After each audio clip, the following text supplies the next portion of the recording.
Welcome, everybody. Welcome to MINECON. Everyone excited? Great. Furthermore, welcome to the challenges and joys of running a Minecraft server. I'm going to be asking a panel a few questions, and hopefully we'll have a Q&A at the end of the session. But first, from right to left, I'd like to ask if they could introduce themselves. Hello, can you all hear me? My name is Skyr Korb from Nightcraft.us. I'm the senior administrator. Hello, I'm Enceladus Rift. I'm a builder and a moderator on the Nightcraft server. Hi, I'm Beth. I'm a builder as well. Hi, I'm Weasel Words. I'm one of the administrators on Nightcraft.us. Hi, I'm Warrior Box, and I'm a moderator on Nightcraft.us, our community server.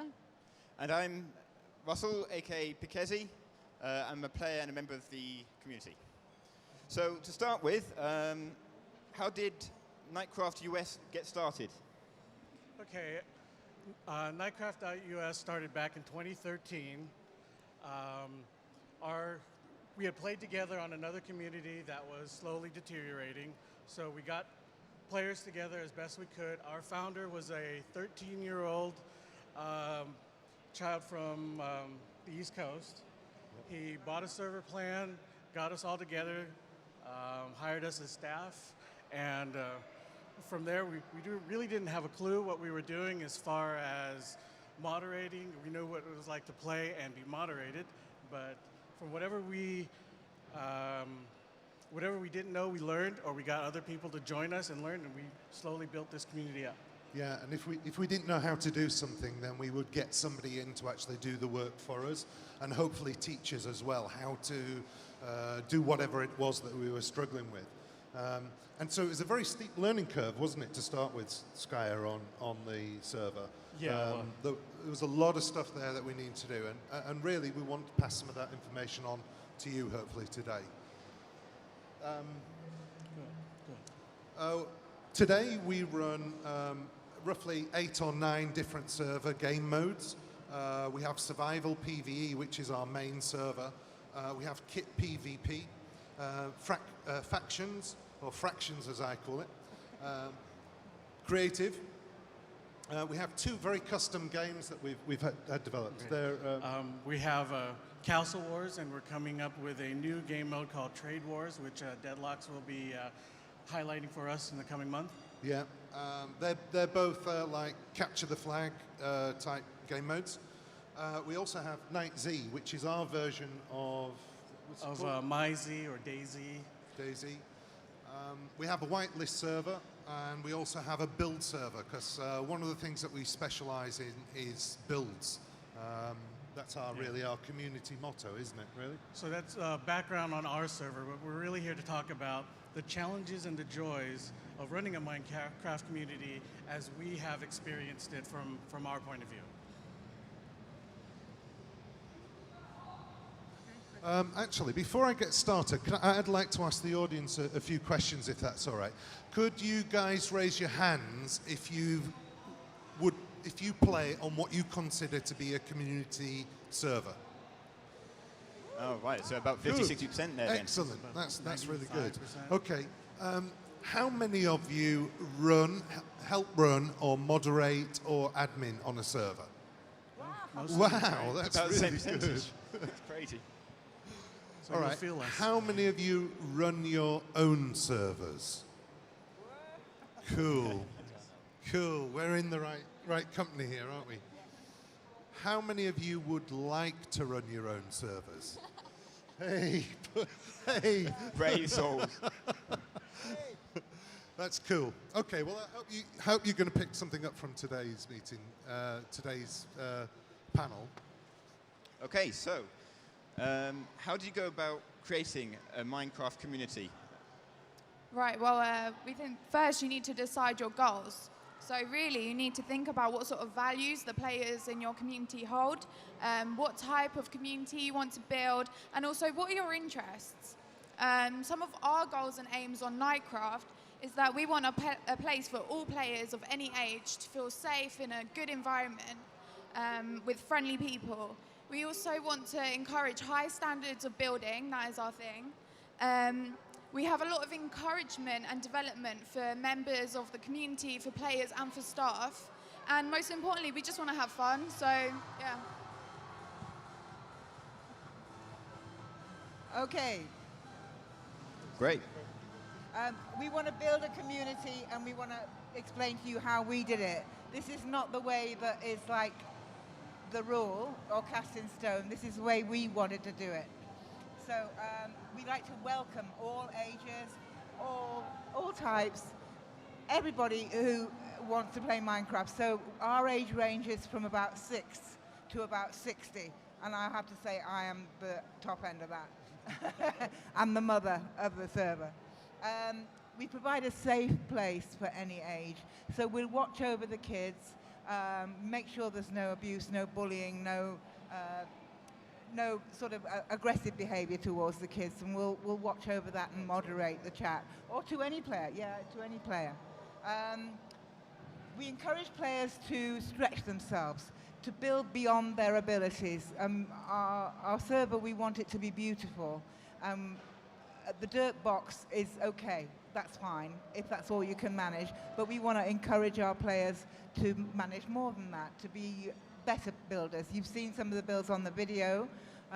Some of those builders started out doing the dirt box, and they went on to building fantastic stuff. So we want to encourage everybody to be creative.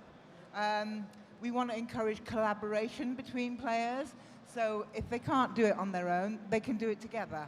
And a group of people coming together is just fantastic for us. We like to see a community, maybe the younger ones building with the older ones and building something fantastic. And we hold community events so that people can get together and meld together. We do sort of stupid things like pig races and point-to-points and treasure hunts, and let's just go off into the wild with just a bucket and spade and just see how we go. So it's just a question of including everybody, trying to find everybody's desires. And that's how we hope to build and go towards our community. Okay, so having a community is very important, but a good community will grow. Now, growing is important to a server, so the four most effective ways we found to do this are word of mouth. So this is when you tell your friends, you tell your family. This is how we first started as a server. You can use YouTube and Twitch. I know Warrior, Weasel, myself, and Skyer all have YouTube and Twitch channels. They're the same as our names. You can also use advertising campaigns. So if you pay for advertising on a site, you can get about 500 or 600 players visiting you in that advertising session. And the stats from that are that for every 100 players that we get onto the server, we usually get one really good player that we will retain and become a member of our community. So that's worth bearing in mind, those particular stats. And you have to be ready when they're on, and you just had a big advertising campaign. You have to be ready to greet people, because immediately if they show up and no one's there to help them, they'll leave. If you're there, you're showing that you're interested and be inclusive, then they're more likely to stay. And that's the most important thing. And that's how you keep all the diamonds in the rough, so to say. We also use a voting plugin. So this enables players to vote on 4 separate sites, and then we go up in a rank table that enables us to basically be advertised by our players voting. Now, if you want to boost votes on your server, I would heavily suggest incentivizing voting, so giving people diamonds or economic rewards, which makes them want to vote every day. I know we have competitions for that.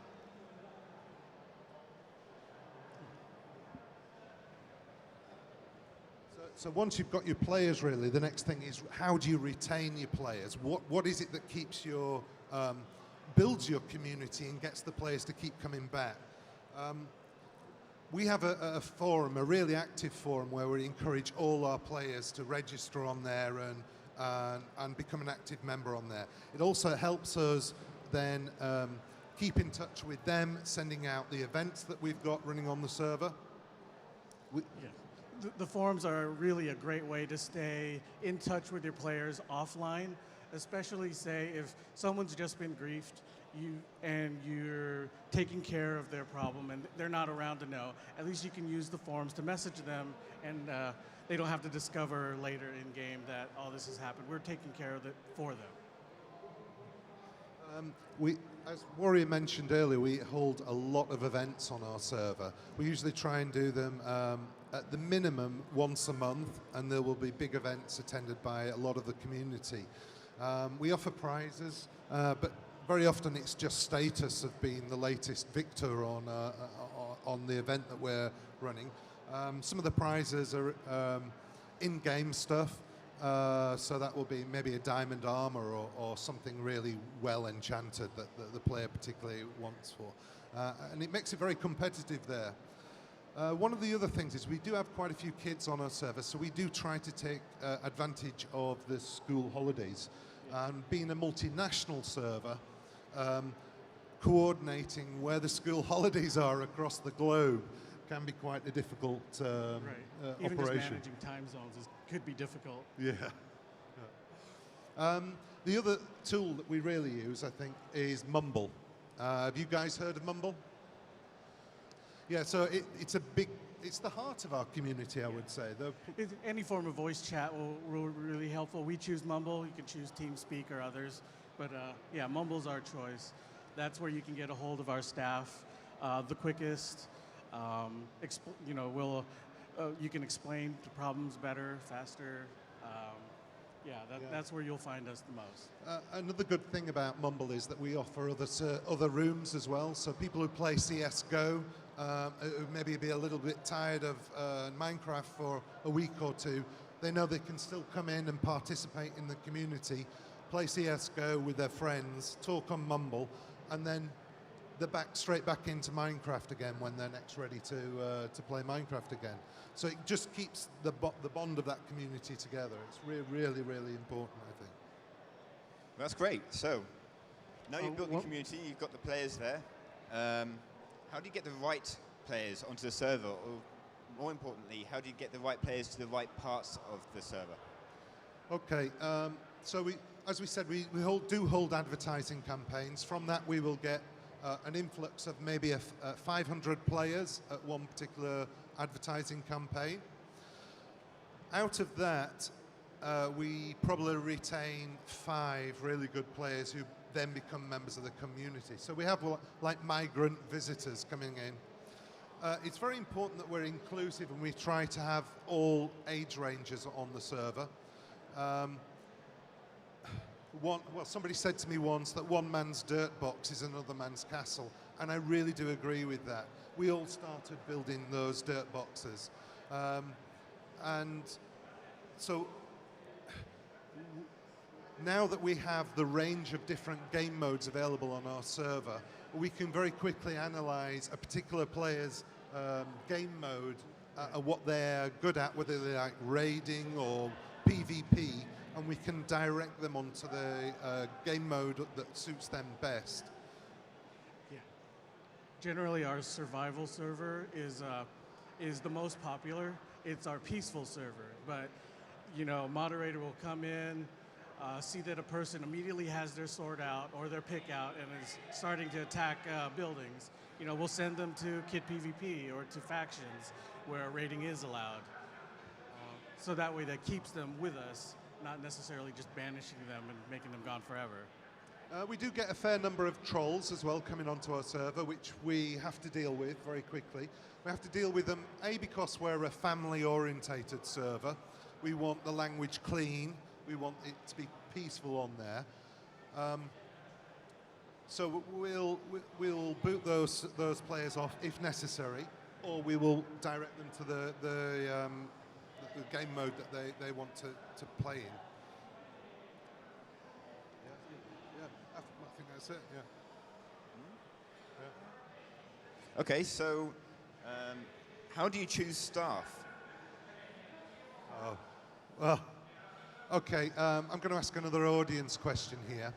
Could you raise your hands if you have ever seen this in chat? Can I have ops? Yeah, fair few there, I think. Okay, so for us, that's a red flag. Anybody who asks for operator status or asks to be an admin or asks to be a member of staff or a moderator, we know that that's what they're there for. It's not to be part of the community. It's to have the power so they can go flying about and x-raying and, not being detectives, seeing all the stuff. They want the power, so they're not interested in the community. So for us, that's a red flag. We wouldn't take anybody who asks for ops. So don't ask for ops. Don't go in a server and ask for ops, because it's like saying, put your hand up, I'm an idiot.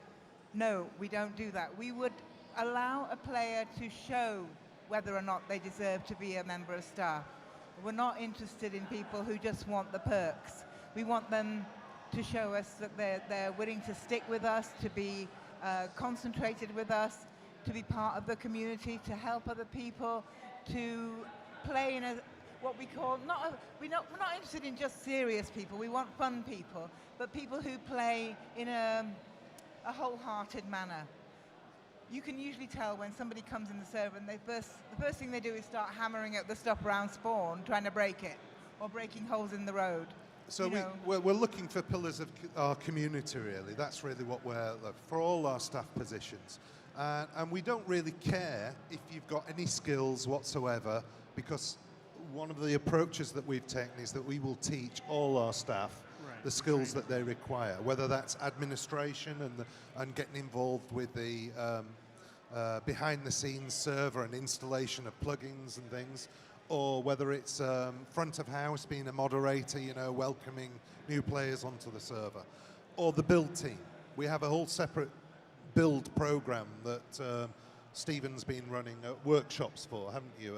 To even people who are not yet builders on the server are welcome to attend those workshops, aren't they? And learn the tools of your trade, building things. So we found the most valuable way to get staff is always internally from people you trust or that you have grown to trust over time. Those are the people who are most likely to stay on staff and be there when you really need them. Because we've had plenty of fly-by-night staff. They've been moderator for like a week and then left.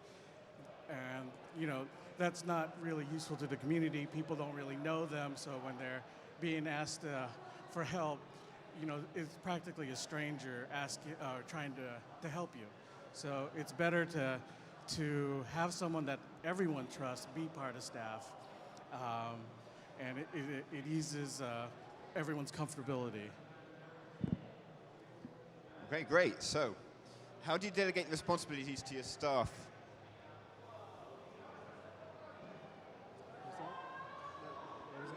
Yeah, how do you delegate responsibilities to your staff? Sorry about that. Well, first, we start off with a helper rank. A regular player comes in.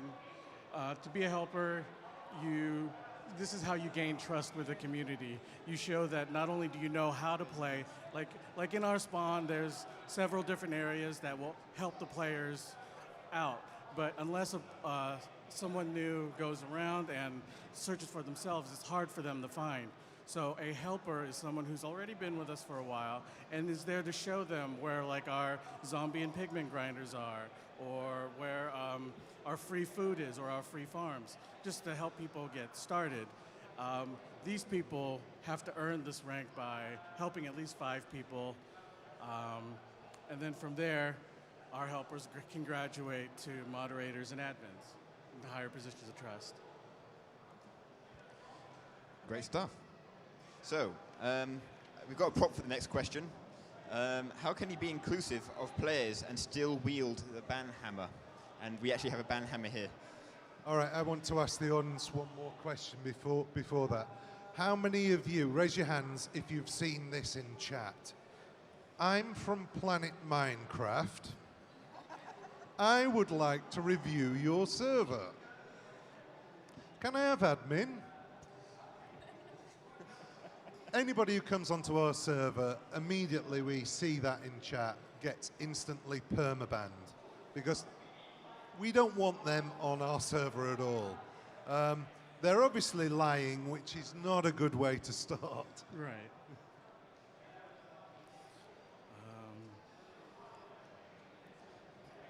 Great. So, next question.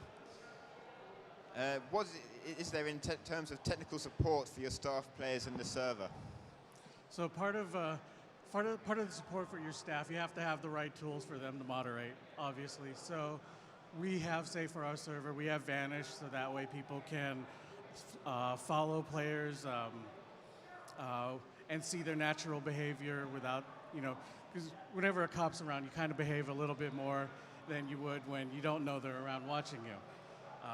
We have Prism, which is a database that keeps track of every block break or action, and that helps us with rollbacks in case there's damage. We also keep statistics on when people were last seen or they're on time. This helps us build a player profile to see how dedicated a player is. If you're logged in for a lot of time and we've seen you recently, you can be considered a little bit more valuable than someone who's just come in and visited for 5 seconds and then left. We also have a ban appeal system on our forums. So any player that does get banned, they have the opportunity to raise a ban appeal against that. One of the common excuses that we seem to see on the ban appeal is that it wasn't me, it was my little brother who was using my account. How many have blamed their actions on their little brother? Anybody? Yeah. Another useful facility that we have on our server is we have a tutorials room where players can go. It's actually a physical place on the server where they can go in, and there we've got active links to training videos and things like that they can view. We've got tutorials on how to do how to region your property, how to set up a sign shop, basic tasks that every player wants to learn when they first start. What we're trying to do there is make sure that our players are self-sufficient on the server wherever necessary, so that the moderators don't have to step in as often as possible. And what that also creates is a self-policing community where a player will look after another player's property and help and show them that. We also have a buddy system which works really, really well. So anybody who's promoted to a staff position will get buddied up with somebody with more experience to help coach them through the commands and things that they need to do for their day-to-day duties, really, on the server. An important way to gain trust with your community is to have the people who are policing it be consistent. So if someone does the same crime, just because a different moderator does it doesn't mean that the punishment should be different.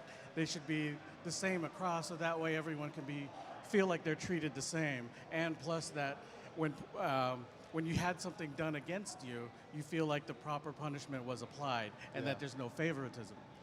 As I said, we're a multinational server. We have over 100 players on our server. Time zones play a big part in that. So Skycorp's from the US, the west coast of the US. I'm from London. So between us, we cover a multitude of time zones there. And making sure that we've got the staff on the server at the right time when the players are on there is very important. So that's where the stats come in from the server to say, all right, who's playing on the server and where are the peaks, where are the troughs, when do we need to ensure that we've got staff on? Right, what time do players come on? Yeah.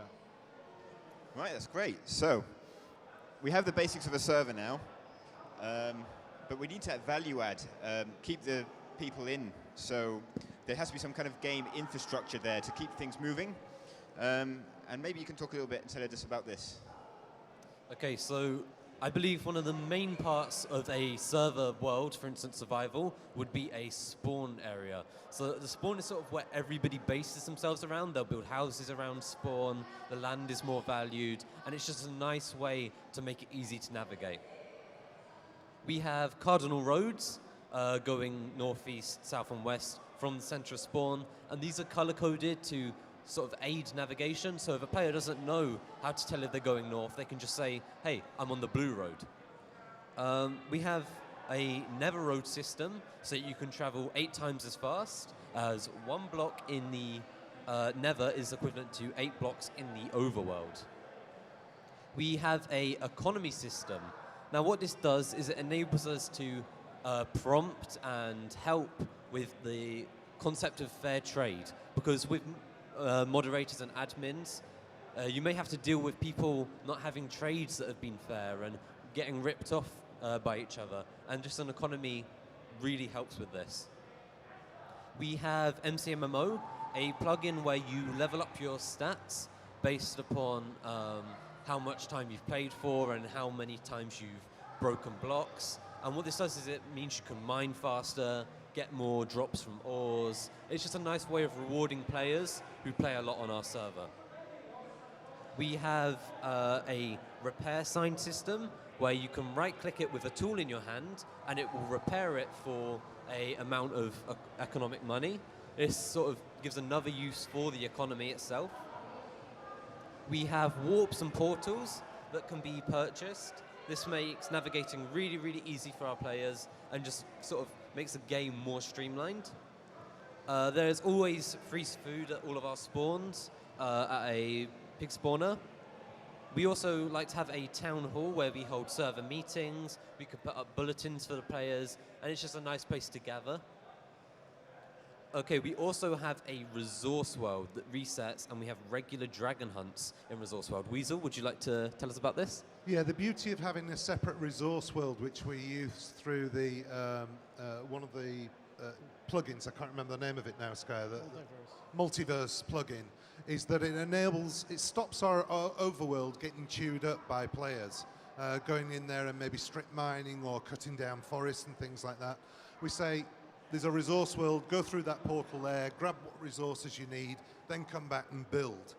Beauty of that is that we can reset that world. It gives us an additional nether and an additional end.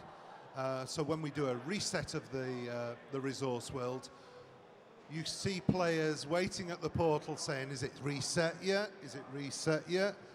Loaded up with their good armor and their Eyes of Ender, ready to look for the stronghold.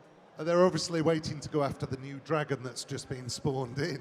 Yeah, the dragon egg's sort of a prize on the server. Yeah. You kind of So showed it off as a trophy. That's something that we do hold on regular basis, is the dragon hunts there for the players. That's great. So, in terms of your players, how do you keep in touch with them and maybe exceed their expectations of the server? Oh, we do a lot of listening. I think that's the most important. We listen to what the players are telling us. There's lots of opportunities for them to talk to us. Obviously, you've got the forums. They can put up anything they want up there, within reason. Obviously, keeping it clean. We watch the text chat as much as we can. We have mumble chat so they can come in and talk to us in voice.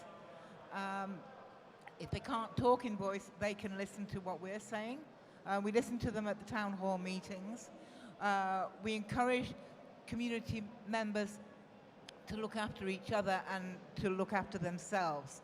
So we want them to protect their own property and their own possessions. And we give them plugins like a default chest, which is automatically locked. So every time you place a chest on our server, it's locked. You have to unlock it in order to open it up to anybody else. So that protects property, also doors and lift signs and various other things. Excuse me, I'm going to have to clear my throat. Can you take it? Sure. The other key to this is to ensure that any mod recs that are raised by players are answered very quickly. And again, this comes back to the time zone issue that I was talking about earlier. We've already mentioned the tutorials and one-to-one coaching that we do. I think that's really it for that. Okay, great. So, once you've got the players exactly where they need to be, and you've got the infrastructure and everything else, we need to get the builds right. Right, obviously, yeah. beauty of the community is very important. So, how would you go about, improving the quality of the builds by the players of the server? Right, well, we have a tool called Schematica, and that allows us to build something creative and essentially copy and paste it over to our survival world. bearing in mind that you have the legitimate resources. And this just allows players to play around with what they want to build before they actually go and do it. It makes it a lot easier. And we've seen the quality of builds improve since we've been using it as well. Another thing we have is Sky 5. It's a community living.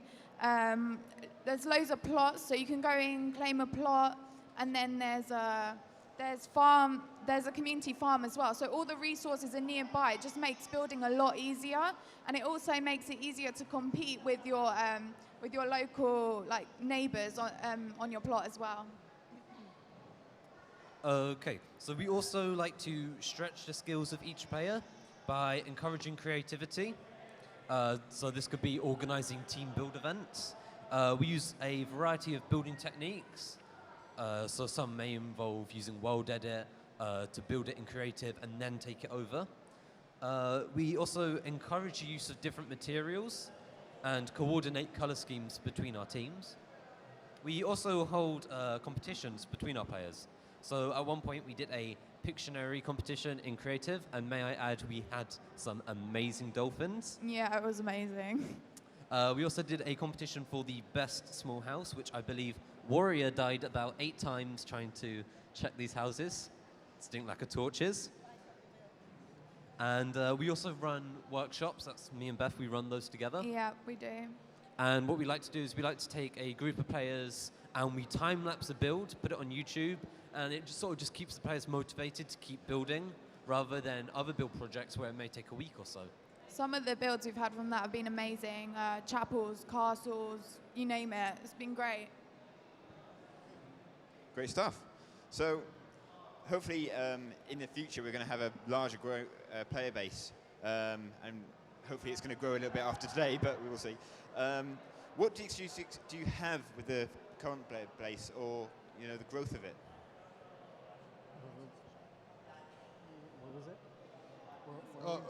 What are the challenges of growth on the server? What challenges does that bring? We're not really overly emphasizing fast, like skyrocketing growth. We're more for steady growth. It takes time for players to get comfortable playing where they are. So steady growth is much more important for us, as we've had skyrocketing growth, and like we said, with advertising, hundreds of people come on, but only 5 stay. So it's the 5 that stay consistently that we're mostly focused on. I would say that there are 2 types of problems that growth on your server can bring. The first one of those is a social issue. With a large influx or volume of players coming on there, then the dynamics of the server will change if you're not careful. There's also a technical aspect that happens with a large influx of players. Let's cover the social ones first. For the visitors who come in quickly and leave quickly, they often leave a lot of abandoned builds behind. And that can be an issue in itself. A, it takes up valuable real estate on the property, but B, there's a half-built property there that is going to encourage griefing in the future. So we ask our moderators and our players to highlight builds that are not being touched or have been abandoned, so that we can take action to either remove them, finish the build, clean it up, or get it protected. The other aspect of that, I guess, is the technical, where we've got a large influx of players coming in. That consumes bandwidth. Our data plan needs to be adjusted. CPU usage. We can monitor all these through the stats that the server presents to us. So we can see where our peaks and where our troughs are, and we know whether we're hitting the ceilings of what our current server can manage, or whether we need to expand the size of the server. Right. We've had to grow our machines, I think at least 3 times so far. Yeah. We've had to migrate. So that's part of what you have to prepare for with your community. As it grows, you're going to have to prepare in the background to be ready to move and copy to new servers, either to new data centers, which is what I recommend. Rather than having it hosted at your own place, find a good data center. But yeah, steadily move and have the staff properly trained in order to move everything quickly and minimize downtime. Great stuff. Yeah, sure. So I'll ask some questions around the audience. If you want to put your hand up, I'll run to you. Because he comes down, I just want to say a shout out to all you guys. Thanks very much for coming along and speaking to us. We're going to be answering your questions, and we want to say hi to all the folks at home who are watching us on the live stream right now. Thanks, Great. guys, for all your support. It's been great. No worries. So you put your hand up first. Hi, could you talk a little bit about the economics of running a server and just how that works? So the real life economics, right? Real life money, not in-game money we're talking about now. Yeah, okay. For our server, we personally host, we have a data center subscription. It costs us about $150 a month. We have 64 gig of RAM, 10 terabytes of bandwidth. Yeah. So that's about how expensive we run. We can handle maybe about 100 online subscribers all at once. We didn't start that expensive. I don't believe it was that expensive when we first started. Right, Was it? it was a lot cheaper when we first started. Because when we started, we were about 12 players. Yeah. Great. So, what's your name? Merlin, I have a question. How do you make a server? Hang on, Pekesi, can we just finish this question over here, please? Sorry. Yeah, sure. Sorry. Sorry. We'll come back to you in a minute. I'm sorry, I'm just trying to figure out how a bunch of grown-ups can provide 24/7 coverage if you have 100 users. The math isn't working for me. It doesn't work. Okay, well, we don't necessarily provide 24/7, but our players know how to get hold of us if there's an issue, and that's very, very important.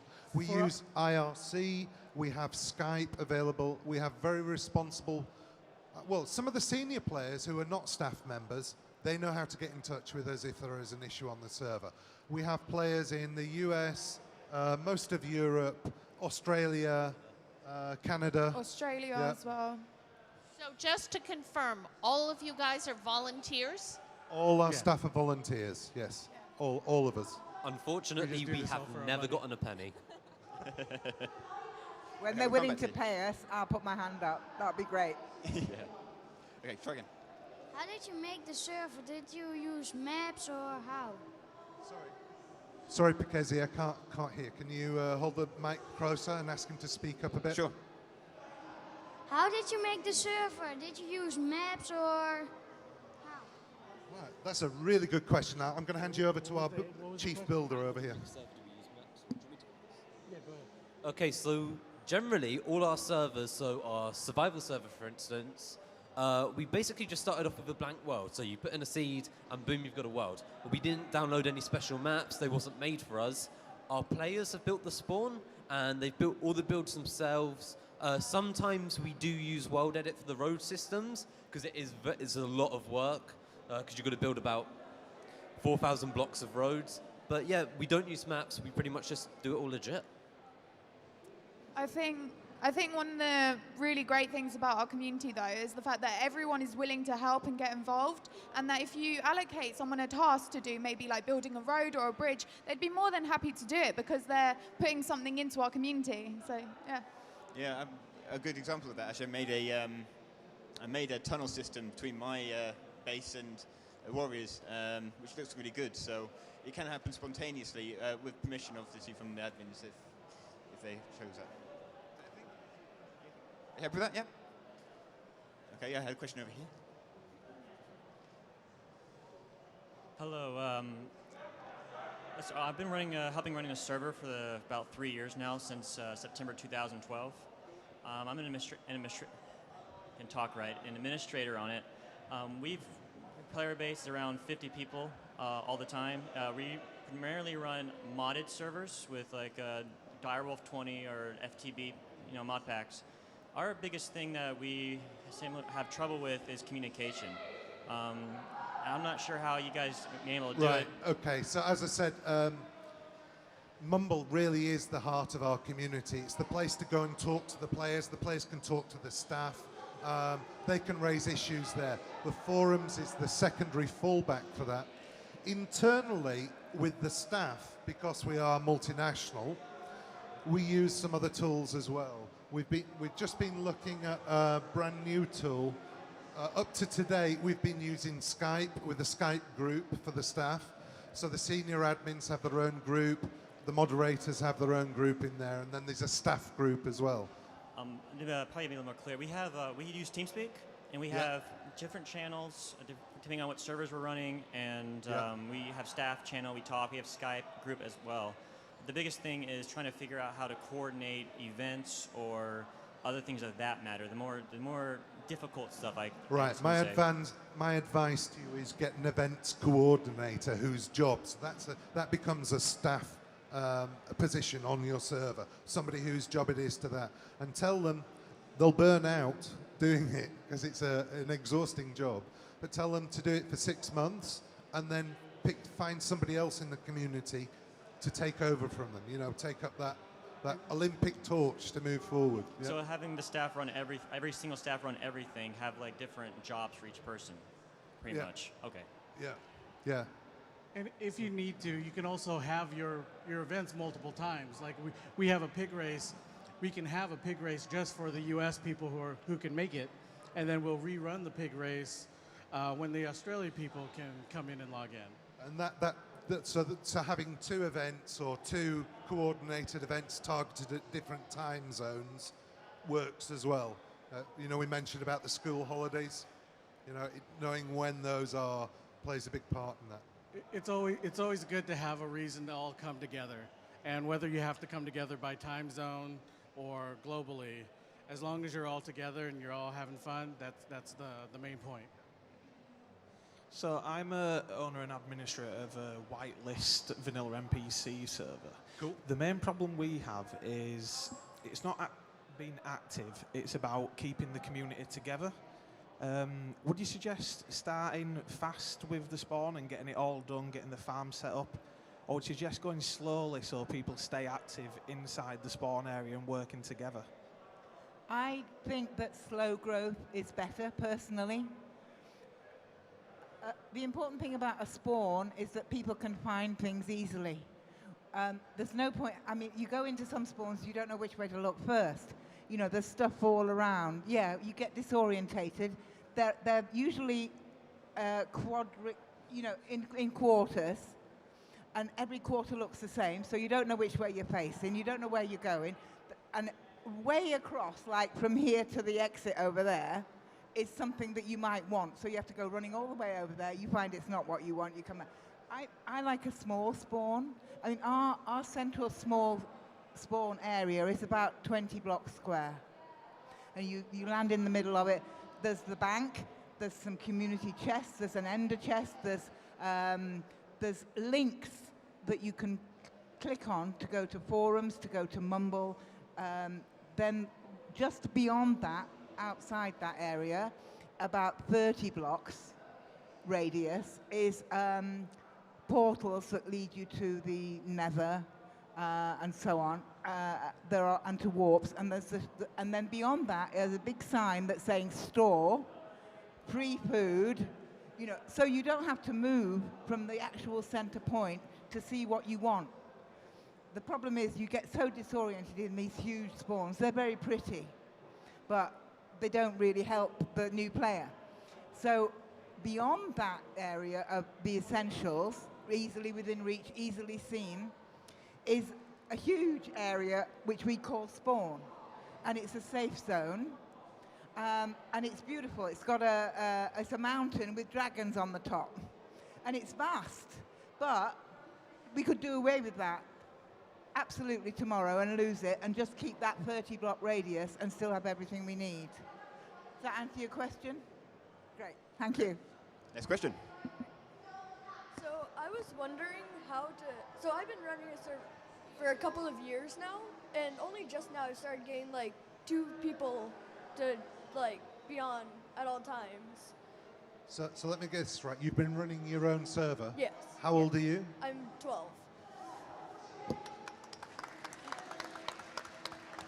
And you've only got 2 or 3 people on, so those are your friends, are they, who are coming on? Well, I mean, I have a lot of people in my player database. Yeah. But most of them, like, I only have 2 or 3 people on at all times. At time. So I was just wondering, like, how do you get past that point of, like... Yeah, well, as we said, the best way is word of mouth. So get your friends, incentivize them, tell them to bring a player on, and you'll give them a block of diamonds. Yeah. That will bring them on, or you give them some enchanted armor. Yeah. Tell them to come on that way. And the other thing is, do you have a forum or somewhere where they can talk with you? I have a TeamSpeak, You have but I don't TeamSpeak. have a forum yet. Yeah. So encourage them to come on there and talk to you.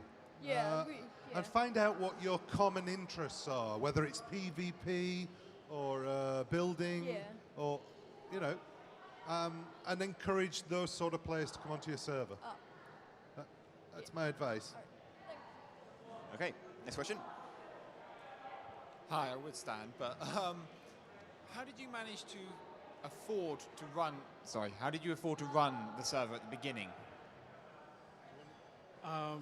This is all out of pocket. Well, when it first started, a 13-year-old player that we played with, he started it all off, didn't he? Really, Mr. Nightworld Sky. He's a legend on our server. He started off with a small server plan, gave us somewhere to move to. Finance can be an issue. At the moment, it isn't with us, is it? Right. No, I think We mostly do donations right now. You know, Yeah. as we donate, I donate a lot.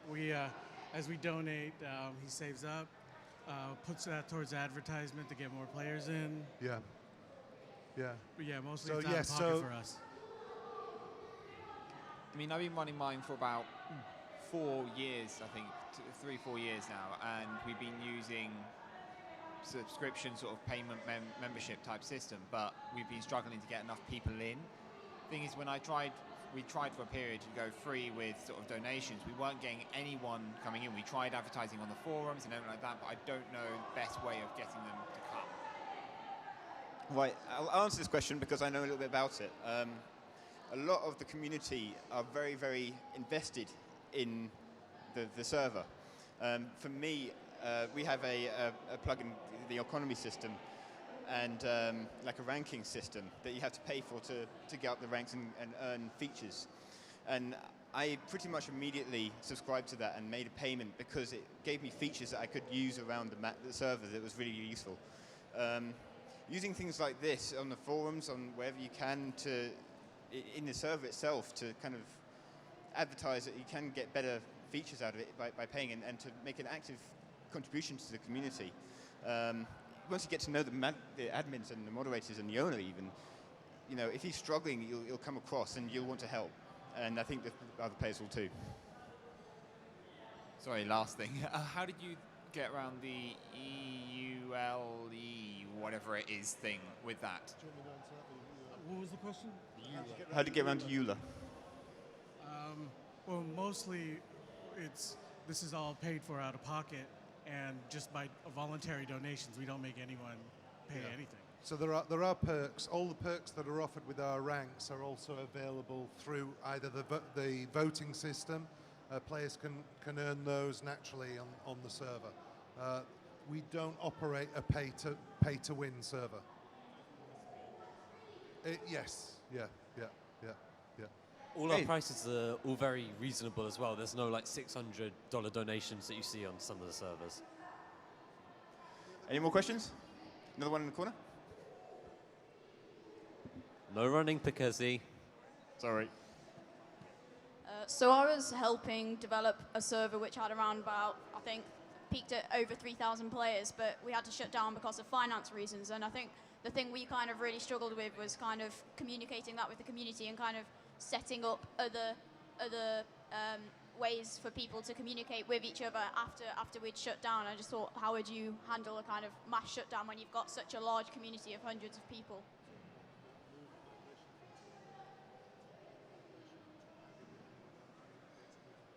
Okay, so we had started on another server, all of us. It was a big server at the time, but the community was dying. So we all gathered together to move to this new server. What else? So when we realized the writing was on the wall on the server that we were on, mainly through lack of participation by the staff members on that server. We'd been on there for about 18 months prior to that. And there was hardly any moderators to speak of. The administrator hadn't upgraded anything for a long time. period of time. And we just decided that it was time to go. We saw the writing on the wall for that particular server at the time. We were looking that we'd learnt a lot from the experience that we'd had on that server about the type of community we didn't want to have. And so most of the costs and the communication on our server is the heart of it, really. Talking to each other is the thing. So we have players who've been away for maybe 6 months, not played Minecraft, and come back. And they always say it's like coming home when they come back onto the server and start playing again, which is the exact feeling that we want, really, on our within our community. Does that answer your question? Yeah. Any more questions? Yep.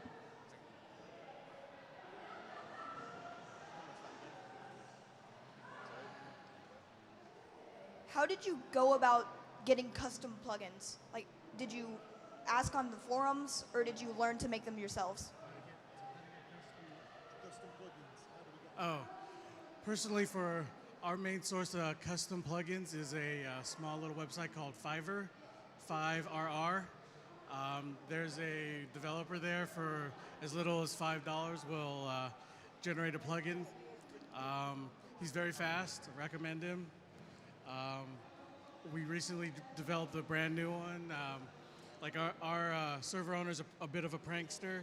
He'll come in, you have your full diamond armor and your good stuff. He'll strike you with lightning, respond to hundreds of creepers all around you. You would get wrecked. Whenever he came onto the server, you would get wrecked. You would lose all your armor and everything, and you'd say, "Knight, come on, I've had this armor. It's enchanted. It's max enchanted. It's irreplaceable."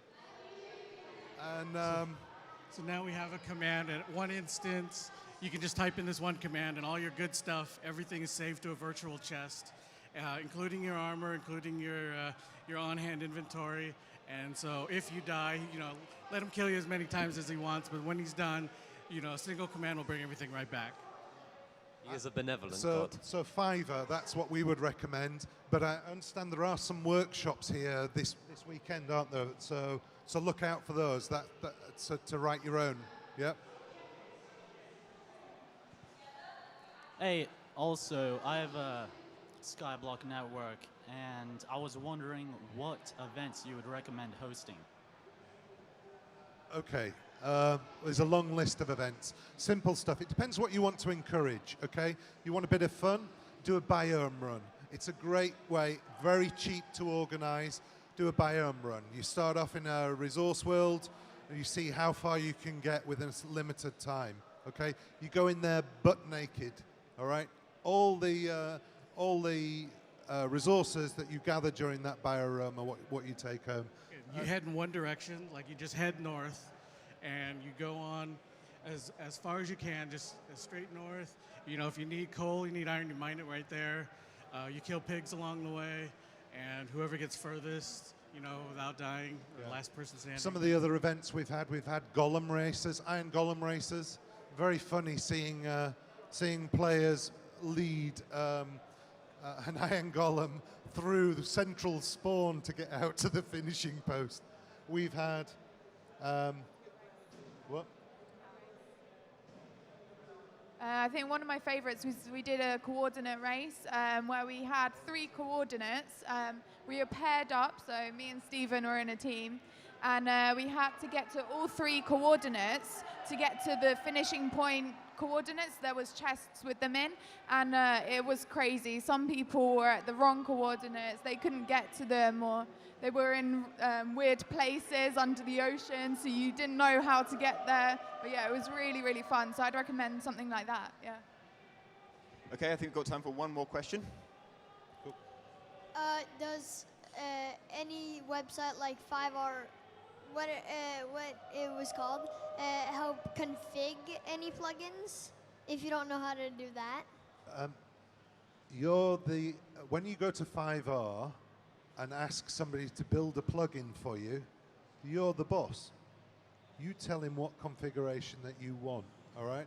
You'll pay for it, but it's very good value. The experience that we've had, actually, Sky, you're better talking. The experience that we've had has been excellent on there, hasn't it? Yeah. Like for Fiverr, the initial is something small, something quick. That'll be like the $5. If you get more complex, you know, he'll add a little bit of cost, but he's always fast, and he's always very communicative. If you need tweaks and bug fixes, he's always very open. So as long as you can find a developer like that, you know, you can get the plugins any way you need. The important thing is a good point. You're the boss. You're the one buying. So make sure you get what you're paying for. But I meant like an already existing plugin that you can download. Would anyone be able to config that? Okay, so an existing plugin that's out there. Let's take an example. Are you talking client side or server side? What do you mean? Server, yeah.